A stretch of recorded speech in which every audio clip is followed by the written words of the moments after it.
So you want to air out of a quarter pipe. So this quarter pipe, I used it almost like as a launch ramp.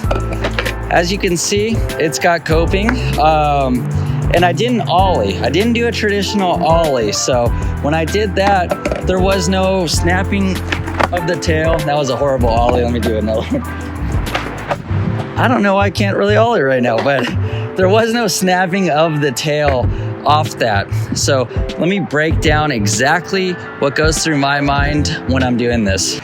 So came in with a lot of speed, and this whole kind of maneuver is all gonna be a feeling kind of deal. As I'm approaching the quarter pipe, coming up, just straight on with it, got my balance over my board.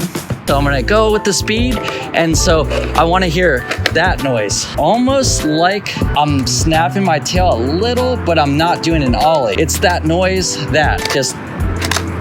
so that's my back wheels hitting the coping. Right before I get to the coping, I'm gonna lift up and do like a quick little manual where I clear my front two wheels out of the way, and then you hear that. And it's almost like a little bonk. So when you do that, it will kind of project you forward. So you can use this.